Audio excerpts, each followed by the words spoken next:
So in typical me fashion, I've managed to film this on the hottest day of the year.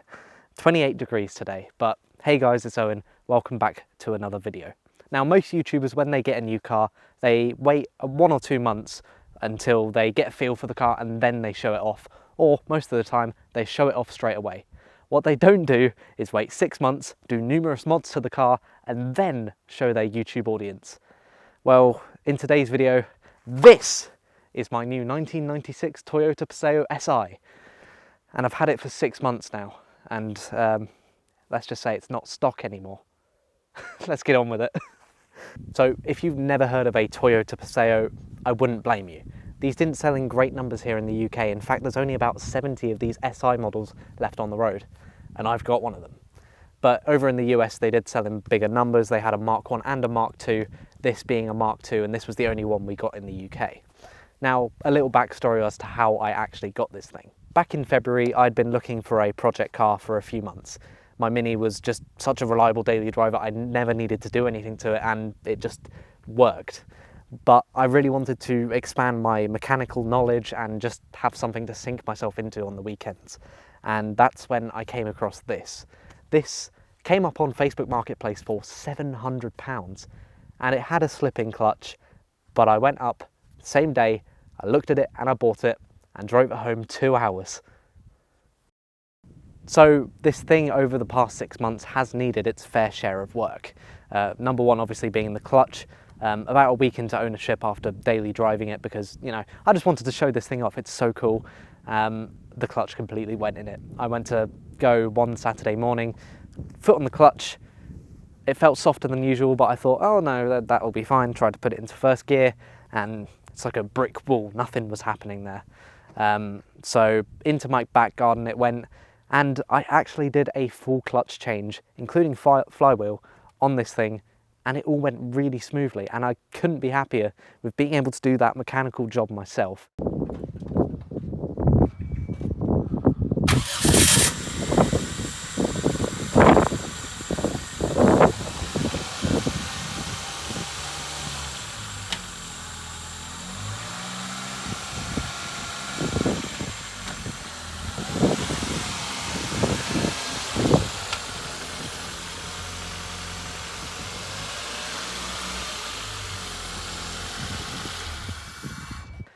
Now it all comes in part to the massive engine bay this car has. There was so much room to work with, and for a starter, getting into mechanics, you know, I couldn't have chosen a better platform.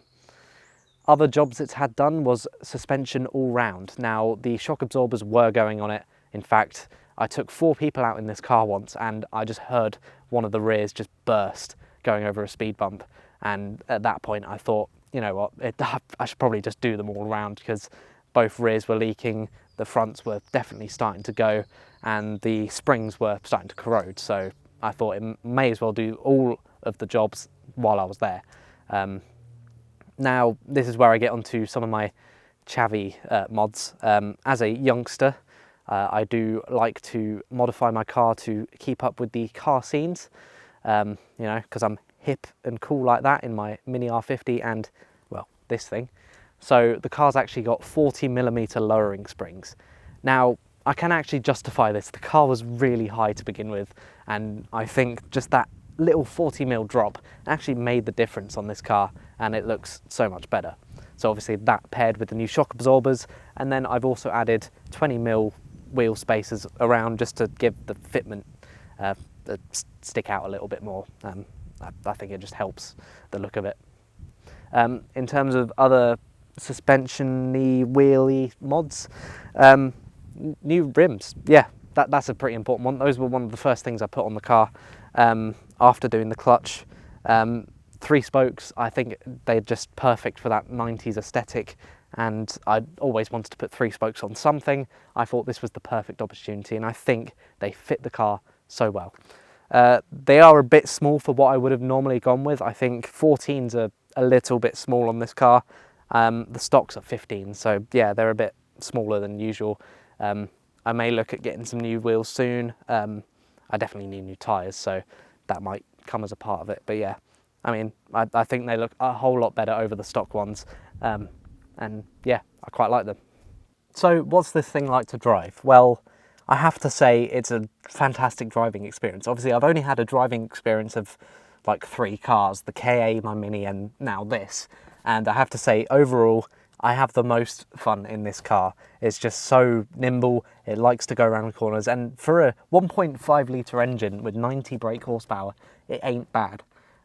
It weighs just under a tonne, so it's really fun to throw into corners. Not so fun with my really crappy tyres, but you know, it's still a fun car to drive. It gets a lot of attention.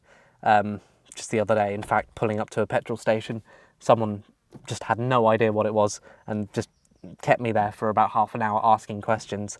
I often go to car meets in this thing now because people always want to know, what the hell is that thing? It attracts a huge JDM audience who are like, I thought I knew every Toyota, and then you turn up in this. Yeah, it's a great car, and just, I really love it. So if any enthusiasts hadn't already picked up, this thing shares a lot of similarities with the Starlet in terms of drivetrain and engine, etc. Well, I say engine, this actually runs a 5E FE engine. Starlets run the 4E FE. This, as far as I know, is the only 5E FE that we got in the country. It was only in the Paseo. Yeah, makes for a really fun drive. 1.5, 90 brake horsepower. Yeah, fantastic little motor. And oh god, that's hot. Oh. Now, obviously, with any 90s Toyota, it's had some welding work done. I got this done last month. The whole rear arch had gone, and further inspection revealed that this whole panel was just rotten underneath. So 300 quid, I got a new patch panel welded in fact custom fabricated and welded in. I painted this with Plastidip yesterday, in fact, just because I wanted to cover up the grey primer. It was going to be an expensive job if I got it paint colour matched, but to be honest, I don't know how long this paint is going to last for in terms of me keeping it this colour. I want to experiment with doing something else. Any suggestions you guys have in the comments below, please, because I can't figure out what colour this car would suit.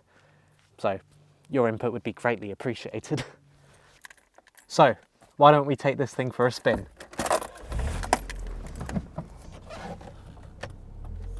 Right, let's go. So a brief rundown over the different trim levels you could get on the Paseo. So this is an SI, which is the mid-tier, basically top spec, unless you want to go crazy. Like, for example, a Focus RS, that's going crazy, you may as well go for the ST. This is basically an ST. Now, to add more confusion to that, the ST is the base model of the Paseo. So from standard, you would get no boot spoiler, no ABS, if I'm not mistaken. You get power steering, no AC. Now when you step up to the SI, you get alloy wheels, you get optional air conditioning, you get ABS, you also get the boot spoiler. Yeah, I think that's a rough rundown on the different trim levels. Now the crazy trim you can go to is the Galliano. Basically the special edition yellow Paseos. Not very common to find in the UK, obviously. I mean, a standard Paseo isn't even that common, so you can imagine how uncommon one of those is. I'll throw up a picture just so you have a reference for what they look like.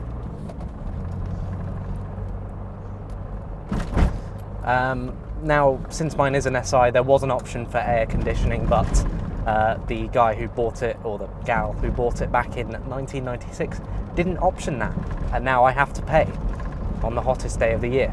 I mean, the month, week. I don't think it's the hottest day of the year, definitely not. I've seen worse.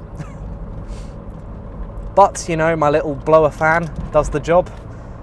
Not really, and I've got the windows up so you guys can at least hear me a little bit. My sunroof is open though, as you can see, because that is actually an option you get on the SI, a detachable sunroof.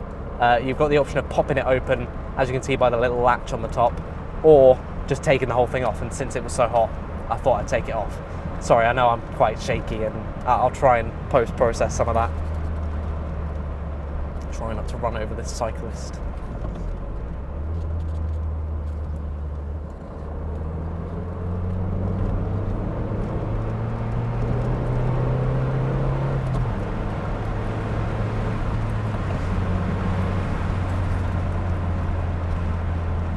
So it's quite a nippy car. It's very fun to drive.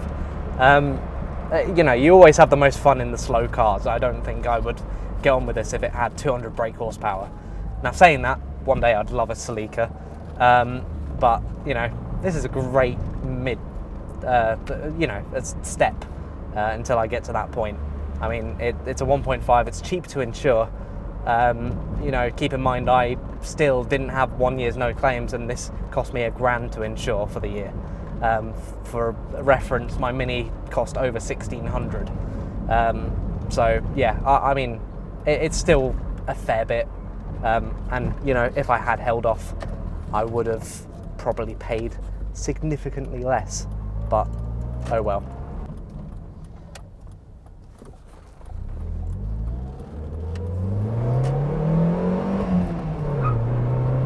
Little squeal.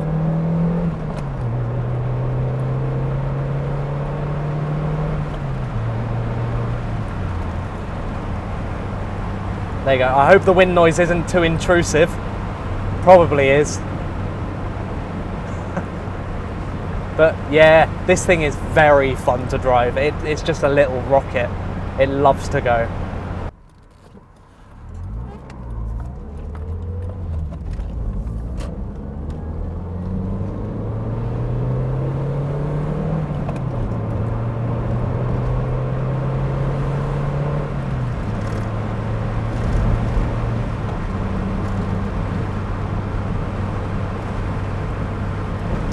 It just puts a smile on your face, to be honest.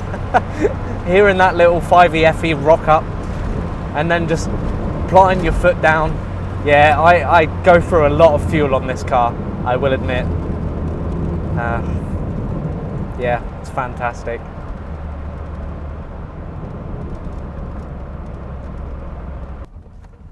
I will say, this thing has better power steering than my Mini. It's crazy. Like, it's just so fluid and easy. Like, the Minis have a common issue with their power steering pumps, and they just get really heavy over time. It's one of those things that it's just too expensive to fix, and the car drives fine. Other than the power steering, it's just so heavy. But this thing, it's just so nimble. It loves to rock back and forth, you know. With a decent set of tyres, this thing would be a corner monster. Yeah, it would be. And you know, the plan is to get some decent tyres for this. I'm not going to go budget this time because this is a nice car. It deserves to be able to grip to the road properly. And just, yeah, I want to actually spend some decent money on this car, unlike the Mini. The Mini's got a set of budget tyres that just do the job, and you know, they're fine. But a nice set of tyres on this. That's the plan. That's the plan. I will say, lowering it 40mm wasn't crazy at all. Like, people had doubts when I said I'm lowering it, but you know, the thing, I don't hit anything in the road. That's the crazy amount. It was so high to begin with that 40mm drop made no difference, and it still handles perfectly. I just tried to put it in 6th gear. None of my cars have 6 gears. Why did I? Some interesting fun facts while we're in the interior. This is actually a stereo from the Mark 7 Celica, I believe. I bought it on eBay because I thought this car suited a cassette CD combo.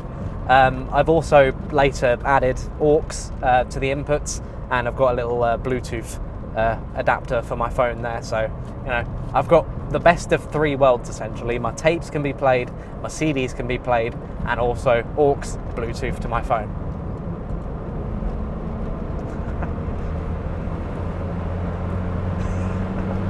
Oh, it's just that noise. I don't know, maybe it's the exhaust. I know the guy before me did put a new exhaust on the back, so it could be that exhaust is quite raspy over the original, but it just sounds fantastic. I can't help but put my foot down in this car because of how great it sounds.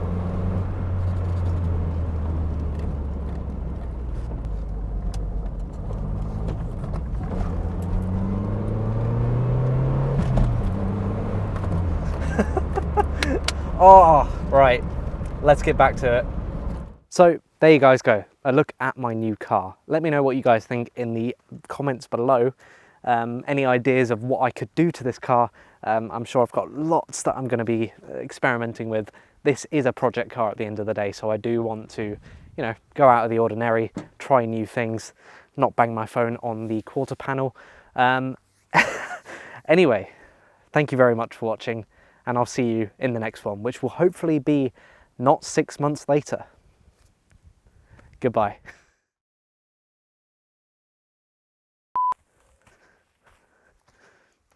Right. Now I'm going to move the car out of the way. I've done this the wrong way around, I feel. Oh well.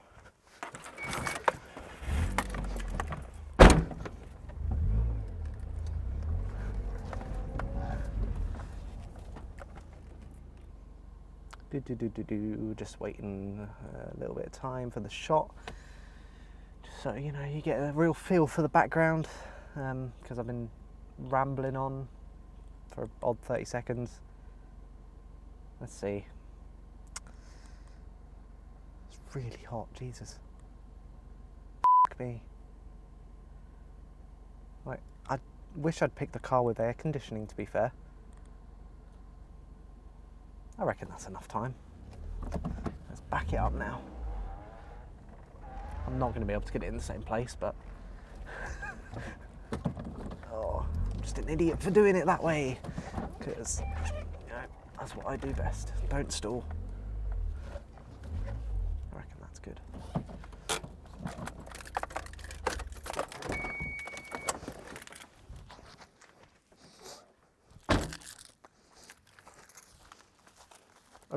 Okay, we got this,